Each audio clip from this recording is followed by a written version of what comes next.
And then he asked, Father, if our only choices in the election are between bad and worse, if a Catholic would be justified in just not voting at all. A Catholic, I think, would be justified in not voting in a case where the only choices are bad and worse. I mean, if it's a case of trying to appease the bear so he eats you last, and that's how somebody sees this election, then I think one could justify not voting. As I say, I mean, if one sees any real difference between the candidates and sees one as definitely the lesser of two evils, then one can vote against the greater evil. I mentioned that with regard to abortion. Now, there were some responses, I guess, to that question. And, you know, Tom, in expressing those thoughts about Donald Trump, I was expressing my own concerns about him. Things that I think are inconsistent and which manifest that he doesn't really understand the principles or doesn't hold the principles that we do. Now, that's not news.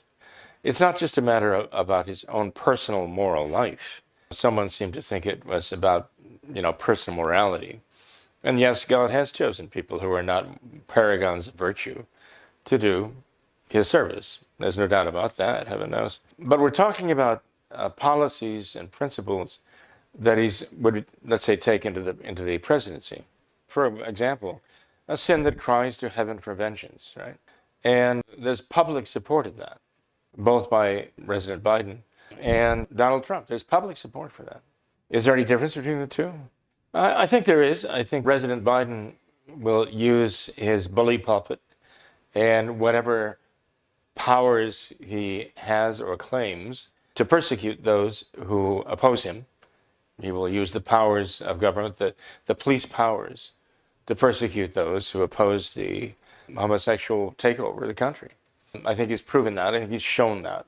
I don't think that Donald Trump would do that. I don't think he would persecute those the way Biden has done so and continues to do so. So one might say, well, you know, there's that difference if one agrees. But I realize there are many different opinions about this out there.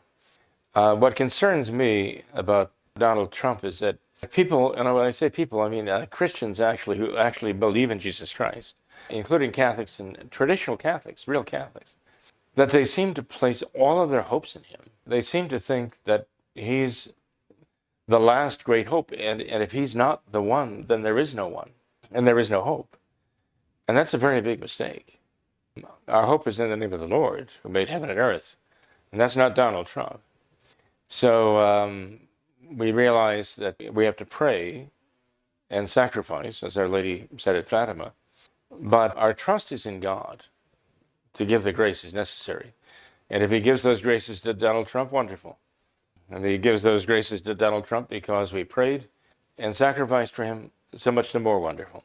But we cannot pin all of our hopes on the salvation of our country, as it were, and making America great again on Donald Trump. He does not have the power to make America great or to make America great again. I think our founding fathers made it clear that America was great because America is good, and that is in the eyes of God. And if America ceases to be good, she will cease to be great. And that's the issue. That moral goodness is not a matter of government policy. It's a matter of God's grace. We have to be focused on that entirely and not look to false hopes. You know, some people approach this as though Trump is our only hope. I think, again, that's very wrong. Very wrong to say that. I mean, who was it? Paul VI and John the 23rd, especially Paul VI, said the United Nations was the last great hope of mankind. We don't want to sound like them, the modernists, putting your hopes in worldly things. One might say, okay, well, if you in any way diminish Trump as our hope, you're taking away our hope. Well, not really, but I don't want to take away hope. I want to take away what might be a false hope. I think that there is always hope, but the true hope will always be attacked by false hope in its place, some kind of idol, and we have to be very careful of that.